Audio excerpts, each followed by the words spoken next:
Hola a todos, en este vídeo vamos a empezar el problema tipo de laminado, del cual veremos su enunciado y algunos de los apartados iniciales. Este problema pertenece, como sabéis, a la colección de problemas de deformación plástica. En concreto vamos a tratar el problema número 1, que nos dice lo siguiente. Se dispone de un tren de laminado en frío de 3 pares de rodillos, que veremos representados en la figura 1.1, para el laminado continuo de planchas de aluminio de gran longitud. Es decir, se dispone de una bobina de planchas de un determinado espesor, del cual queremos transformar ese espesor. ¿De acuerdo? Nos dice que el ancho es de 500 milímetros y el espesor inicial de 30 milímetros. Nos da a continuación datos, información sobre el material, en este caso el coeficiente de resistencia de 156 megapascales y el exponente de endurecimiento de 0,25. Nos dice además que del proceso se conoce que todos los rodillos son del mismo diámetro, de 800 milímetros, que el coeficiente de rozamiento entre el material y el rodillo es de 0,12 y que la velocidad de giro de los rodillos en la segunda etapa es de 2,5 revoluciones por minuto, ¿de acuerdo? Dado que las longitudes van a ir cambiando en la chapa, al reducir el espesor aumentará la longitud y por tanto las velocidades van a ir cambiando. Este ejercicio nos da el dato de la segunda etapa, del segundo par de rodillos. Además nos dice que las dos primeras etapas están diseñadas para que se produzca una reducción porcentual máxima admisible.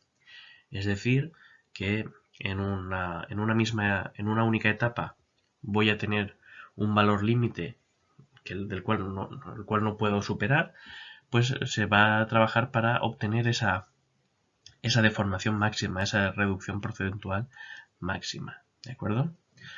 Y se comenta que en la última de las etapas se ajustan los rodillos para obtener la plancha resultante, la plancha final, de 15 milímetros de espesor.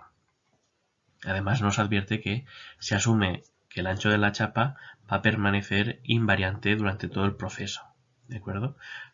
El ancho de la chapa de esa bobina no va a variar, va a ser de 500 milímetros y lo que haremos será reducir el espesor de 30 milímetros iniciales a 15 milímetros al final de todo el proceso, con el consiguiente alargamiento de la longitud final de la chapa resultante. ¿De acuerdo?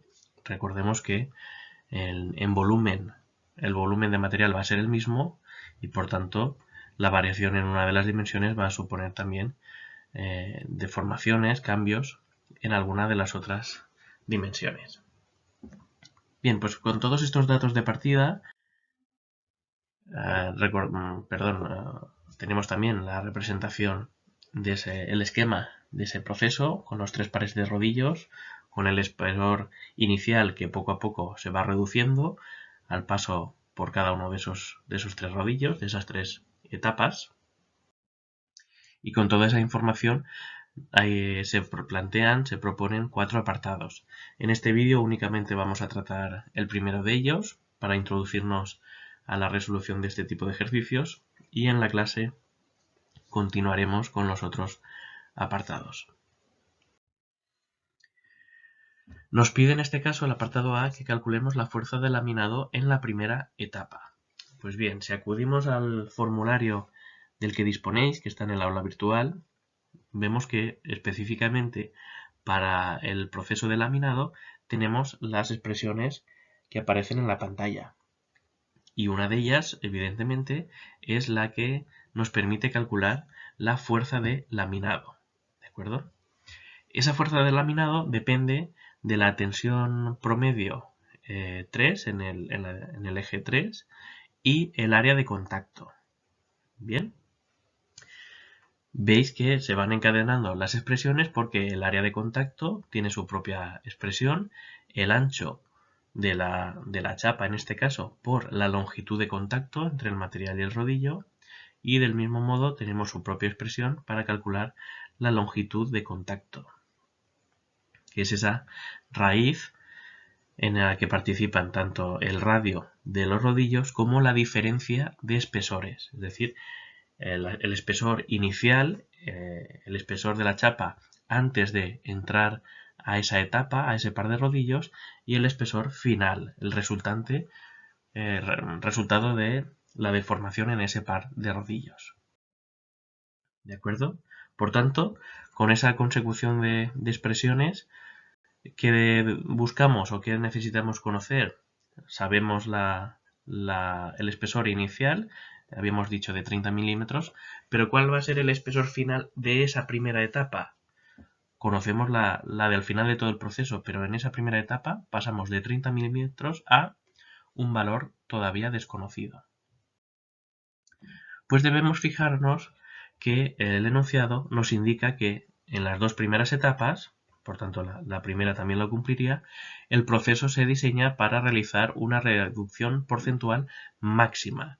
Es decir, vamos a reducir todo lo posible ese espesor, vamos a deformar al máximo esa chapa, tanto en la primera como en la segunda etapa. Esto nos lleva a utilizar una nueva expresión que también está en el formulario y es la que tenéis remarcada. Esa es la expresión para calcular la reducción máxima, en este caso de la primera etapa. ¿Cómo? Utilizando el radio del rodillo y el coeficiente de rozamiento, que también era un dato del enunciado. Con esos dos términos somos capaces de calcular cuánto se puede reducir como máximo el espesor en esa etapa. Si aplicamos esa expresión con los datos del enunciado, obtenemos que la reducción máxima en esa primera etapa es de 5,76 milímetros. Y por tanto, ¿cuál va a ser el espesor al final de esa primera etapa? Pues si partíamos de 30 milímetros y restamos esa reducción que acabamos de calcular, obtenemos que la chapa sale del primer par de rodillos con 24,24 milímetros. Así pues, conocido ya el diámetro inicial y final de ese par de rodillos, aplicamos las expresiones que habíamos identificado anteriormente. Con esa diferencia entre espesores y el radio podemos obtener la longitud de contacto, que es de 48 milímetros, y multiplicado por el ancho de la chapa de la bobina, que era de 500 milímetros, obtenemos el área de contacto, que en este caso es de 24.000 milímetros cuadrados. ¿De acuerdo? En estos ejercicios es importante indicar adecuadamente las unidades de cada cálculo. ¿De acuerdo? Acabamos de calcular el área de contacto. Uno de los factores clave en el cálculo de la fuerza de laminado. ¿De acuerdo? Tenemos esa parte resuelta de la expresión de la fuerza de laminado. Vamos ahora a centrarnos en el cálculo de las tensiones. En este caso, para la fuerza de laminado, la tensión que se utiliza es la tensión en la dirección 3, la tensión promedio, ¿de acuerdo? Que se identifica como omega 3P. Bien. Como comentábamos en el vídeo de introducción o de repaso de conceptos, no somos capaces de, a partir de unas deformaciones en mi sistema real o en mi chapa real, obtener directamente las tensiones reales, los esfuerzos que se dan en ese proceso. Vamos a tener que dar ese rodeo, esa conversión al sistema equivalente y aplicar ciertas expresiones del sistema equivalente para llegar a obtener la tensión que nos interesa. Ahora vamos a ver una estrategia de cómo ir buscando y encadenando todas esas expresiones y las vamos a ir identificando también en el formulario que tenéis a vuestra disposición. En este caso, si acudimos a la parte de laminado, a todas las expresiones relacionadas con el proceso de laminado, podemos ver que esa tensión promedio 3 aparece en el cálculo, está relacionada con la tensión equivalente promedio con la expresión que veis ahí reflejada y que además podemos identificar en el formulario. Si veis, esa expresión la hemos extraído de esta parte del formulario. Es tensión equivalente igual a menos raíz de 3 partido 2 por la tensión en el eje 3. Si os fijáis, debéis identificar cada uno de los ejes, 1, 2 y 3, tal y como están representados en el diagrama, en la figura del proceso. En este caso sería en la misma dirección que el espesor de la chapa, ¿vale? Perpendicular a la chapa y en la dirección en la que se comprimen los rodillos la chapa. Bien, esta primera expresión nos relaciona tensión en la dirección 3 con tensión equivalente. Vamos a seguir encadenando. Si lo que me interesa es la tensión promedio 3 y la puedo relacionar con la tensión equivalente, ¿cómo calculo la tensión equivalente?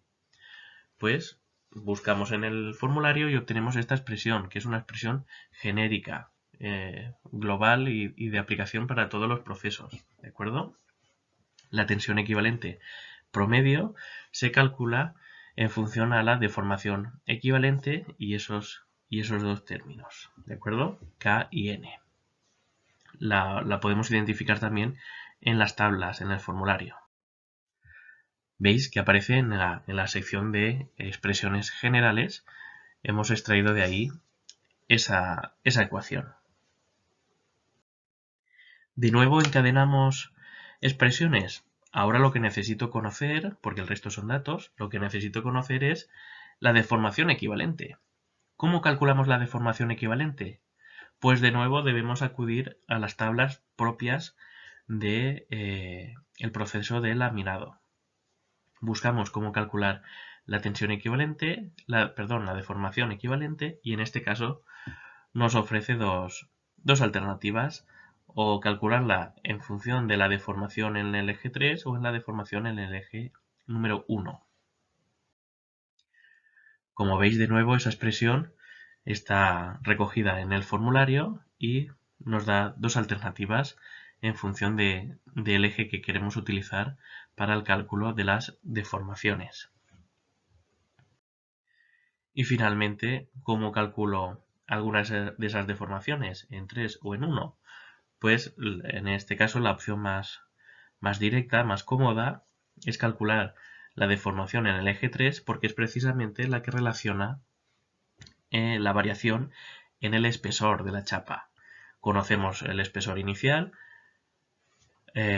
acabamos de calcular el espesor final, resultante de esta etapa, y por tanto con esa relación somos capaces de obtener la deformación en el eje 3. Vemos en este caso que está también en la tabla del formulario.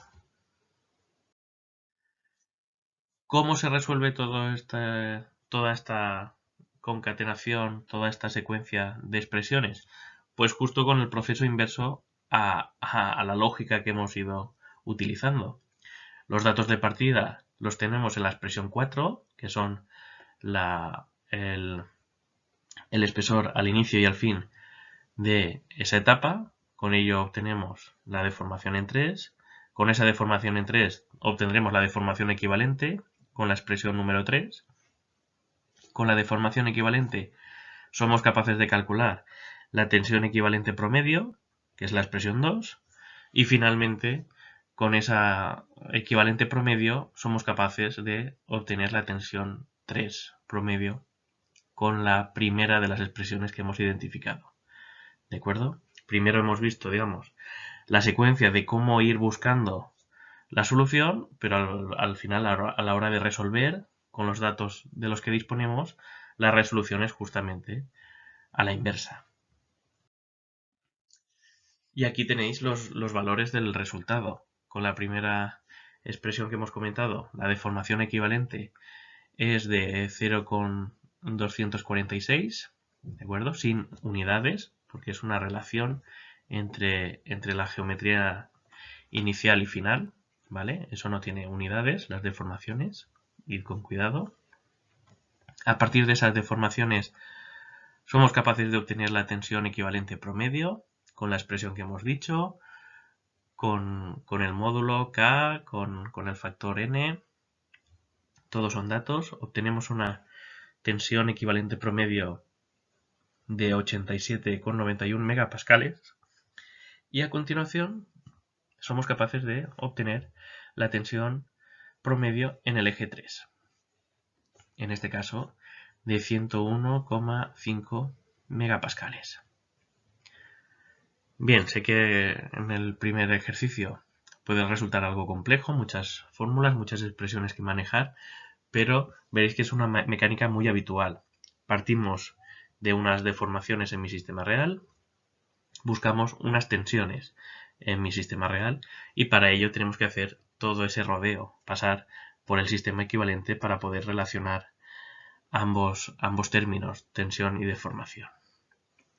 Pues bien, llegados a este punto, conocemos ya la tensión en el eje 3, la tensión promedio, y habíamos calculado anteriormente el área de contacto, por tanto la fuerza del laminado en este caso es de 2,44 meganewtons. ¿De acuerdo? Es el esfuerzo, la fuerza que ejercen los rodillos para deformar esa chapa y variar entre el espesor inicial y final comentados anteriormente.